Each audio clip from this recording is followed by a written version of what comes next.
November 13th, 2022. 4 university students. 1 house. A crime so brutal it would grip a nation for over 2 years. The name Bryan Kohberger would become synonymous with one of the most shocking murder cases in recent American history. But who was this criminology student turned killer? And how did investigators crack a case that seemed impossible to solve? Welcome to Deep Crime, where we dive deep into the criminal cases and murder mysteries that define our time. Today, we're examining every detail of the Idaho murders case, from the horrific night that changed everything, to the investigation that captivated millions, to the shocking conclusion that nobody saw coming. MASSACRE, Idaho, a quiet college town with a population of just 25,000, nestled in the rolling hills of the Palouse region. Home to the University of Idaho, it's the kind of place where serious, violent crime is almost unheard of. That all changed in the early morning hours of November 13th, 2022. 4 bright young students would lose their lives that night. Kaylee Goncalves, 21 years old, a senior studying general studies. Madison Mogen, also 21, Kaylee's lifelong best friend, majoring in marketing. Xana Kernodle, 20, a junior in marketing. And Ethan Chapin, 20, a freshman studying recreation, sport, and tourism management. Their lives ended at 1122 King Road, an off-campus rental house that should have been a safe haven for these students. Instead, it became the scene of a crime that would shock not just Idaho, but the entire nation. To understand this case, we need to know who these students were and what happened in their final hours. Kaylee Goncalves and Madison Mogen weren't just roommates, they were best friends since childhood, inseparable since the 6th grade. Both were planning to graduate soon and had their whole futures ahead of them. Saturday night, November 12th, was like any other weekend for these college students. Kaylee and Madison had gone out together, enjoying what would tragically be their last night out in Moscow. Meanwhile, Xana Kernodle was spending time with her boyfriend, Ethan Chapin, who was visiting for the weekend. The King Road house was home to 6 students total, but only 4 would be there that fatal night. 2 other roommates were also in the house but were in the lower level. The house's layout would prove crucial to understanding how this tragedy unfolded and why some survived while others didn't. As the night wound down and the students returned home, none of them could have imagined the horror that awaited them. Sometime in the early morning hours of November 13th, an intruder would enter their home and shatter the lives of 4 families forever. The discovery and initial investigation. The discovery of the bodies came later that Sunday afternoon, when friends became concerned after being unable to reach the victims. The scene that greeted first responders was one of unimaginable brutality. Moscow Police Chief James Fry would later describe it as the worst crime scene he had encountered in his career. The 4 students had been stabbed to death while they slept, attacked with what investigators would later identify as a large, fixed-blade knife. For a police department in a town of 25,000, this was unprecedented. The Moscow Police Department had never handled a quadruple homicide. The pressure was immediate and intense, not just from the community, but from national media that quickly descended on the small college town. What made this case particularly challenging was what wasn't found at the scene. There were no obvious signs of forced entry, no clear motive, no immediate suspects. The randomness of the attack and the precision with which it was carried out suggested this wasn't a crime of passion, but something more calculated and sinister. The autopsy reports would later reveal the savage nature of the attack. The victims had suffered multiple stab wounds, with one victim, Xana Kernodle, suffering over 50 wounds, indicating she may have fought back against her attacker. The weapon was determined to be a KABAR-style knife, a large military-style fixed blade. The investigation intensifies. As days turned into weeks without an arrest, the investigation expanded dramatically. The FBI joined the case, bringing federal resources to bear on what had become a national obsession. Hundreds of tips poured in daily, each one requiring investigation. The University of Idaho campus became a ghost town as students and parents grappled with fear. Who could have done this? Were other students in danger? The lack of answers was almost as terrifying as the crime itself. But investigators were quietly making progress. At the crime scene, they had discovered a crucial piece of evidence, a knife sheath found next to one of the victims. This seemingly small piece of evidence would prove to be the key that would eventually crack the case wide open. The knife sheath contained DNA evidence. In today's world of advanced forensic science, DNA is often the smoking gun that can link a suspect to a crime scene with near certainty. But first, investigators needed a suspect to compare it to. Meanwhile, investigators were painstakingly reviewing surveillance footage from around Moscow, looking for anything unusual from the night of the murders. They were particularly interested in a white Hyundai Elantra that had been spotted in the area around the time of the murders. On December 7th, nearly a month after the murders, police issued a bulletin asking for information about a white 2011 to 2013 Hyundai Elantra. They believed the occupant of this vehicle might have critical information about the case. This public appeal would prove to be another crucial turning point. The suspect emerges.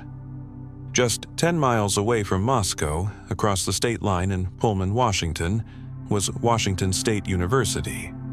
And enrolled there as a PhD student in criminology was a 28-year-old man named Bryan Kohberger.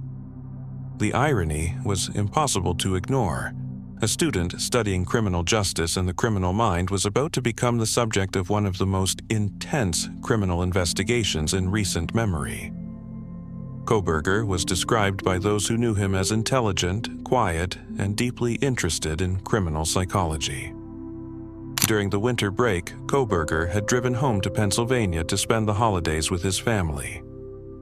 It was there, on December 30th, 2022, that his world would come crashing down. At his parents' home in Monroe County, Pennsylvania, an FBI SWAT team and state police surrounded the house in the early morning hours.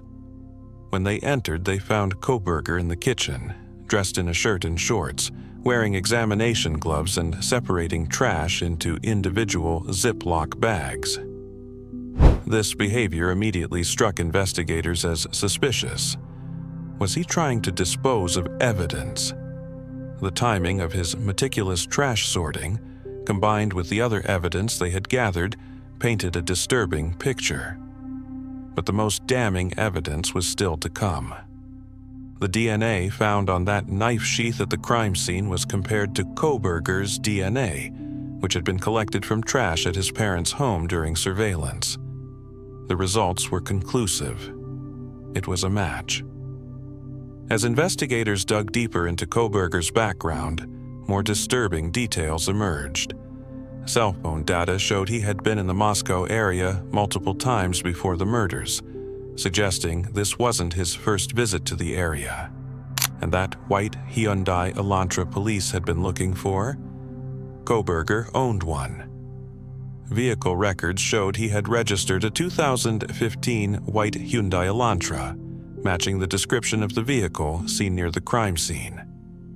Perhaps most chilling of all, a friend of Kohberger's told detectives that around the time of the killings, he had noticed a large scratch on Kohberger's face that looked like it had been made with fingernails. This detail suggested that at least one of the victims had fought back, leaving their mark on their attacker. Kohberger's academic background made the case even more unsettling. Here was someone who had studied criminal behavior, who understood investigative techniques, who knew how crimes were solved. Did this knowledge help him plan the perfect crime, or did it ultimately lead to his downfall? Following his arrest in Pennsylvania, Kohberger was extradited back to Idaho to face charges. The evidence against him seemed overwhelming. DNA evidence, circumstantial evidence, and behavioral evidence all pointed to his guilt. For 30 months, Bryan Kohberger and his defense team maintained his innocence. They challenged the evidence, questioned the investigation methods, and prepared for what everyone expected would be a lengthy, high-profile trial. The stakes couldn't have been higher. Prosecutors were seeking the death penalty, making this a capital case. For Kohberger, it was literally a matter of life and death. The case had captured national attention like few others. True crime enthusiasts followed every court filing, every hearing, every development. The families of the victims waited for their day in court, for the chance to face their children's killer and demand answers. Meanwhile, the families of Kaylee, Madison, Xana, and Ethan were trying to rebuild their shattered lives while seeking justice for their children. The pain of their loss was compounded by the long legal process and the continued questions about why their children had been targeted. Then, in July 2025, came a development that shocked everyone following the case. After nearly 3 years of maintaining his innocence, Bryan Kohberger's legal strategy completely changed. He agreed to plead guilty to all charges in exchange for life imprisonment without the possibility of parole. On July 23, 2025, Judge Stephen Hippler sentenced Kohberger to 4 consecutive terms of life in prison without the possibility of parole. The sentencing hearing was emotionally charged, with family members finally getting their chance to speak directly to their children's killer. Kaylee Goncalves, Kaylee's older sister, addressed Kohberger directly as he sat stoically in his orange jumpsuit. The family's victim impact statements provided heart-wrenching accounts of their ongoing pain and the void left by these senseless murders. When given the opportunity to explain his actions or express remorse, Kohberger offered only 3 words: "I respectfully decline." His continued silence about his motives left the most crucial question unanswered. Why did he kill these 4 innocent students? The case of Bryan Kohberger and the Idaho murders stands as one of the most significant true crime stories of our time. It demonstrates both the power of modern forensic science and the devastating impact that one person's actions can have on multiple families and an entire community. While justice has been served through Kohberger's conviction and life sentence, many questions remain unanswered. The University of Idaho and the town of Moscow continue to heal, while the families of Kaylee, Madison, Xana, and Ethan work to honor their children's memories. The story serves as a reminder that evil can lurk anywhere, even in the most unexpected places. But it also shows that through dedicated investigation and modern forensic science, justice can prevail, even in the most complex cases. Secret Life of Bryan Kohberger. Bryan Kohberger's life before his arrest reveals a disturbing pattern of invisibility and social detachment that spans from his quiet upbringing in Albrightsville, Pennsylvania's Indian Mountain Lake development, to his academic pursuits in criminal psychology. Growing up just minutes from Pleasant Valley High School, where he graduated in 2013, Kohberger spent his 20s in Pennsylvania's Lehigh Valley, where he became a ghost-like figure at DeSales University, a small Catholic school surrounded by cornfields where everyone knows each other, yet somehow no one really knew him. Despite studying both undergraduate psychology and graduate criminal justice under legendary forensic psychologist Dr. Catherine Ramsland, taking courses that involved entering the mind of a killer, and training in the university's dedicated crime scene house, Kohberger remained largely invisible to his peers. His former lab partner, Josh Ferraro, described him as such a normal dude, average Joe-type person, who seemed a little odd or off, but nothing more alarming. However, a darker pattern emerges through testimonies from those who encountered him. Staff at Seven Sirens Brewery kept records of his strange behavior that made them uncomfortable. His Washington State University neighbor, Christian Martinez, recalled disturbing conversations about what it would take to take someone's life. And multiple people described his unsettling habit of intense staring and his uncanny ability to observe and remember people from brief encounters, approaching them later like we were best friends, despite barely having spoken. Martinez's wife consistently felt something was wrong about Kohberger, always refusing to have him invited to social gatherings, sensing an indefinable menace beneath his awkward exterior.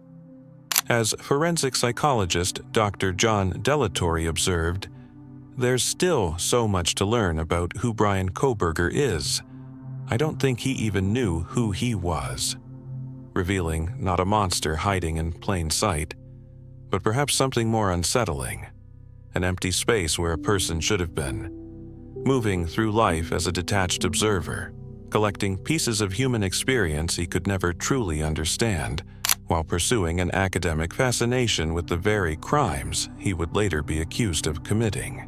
Thank you for joining me on our channel for this deep dive into the Bryan Kohberger case. If you found this analysis valuable, please subscribe and hit the notification bell to stay updated on our latest criminal case investigations. What case would you like us to cover next? Let me know in the comments below. Until next time, stay safe.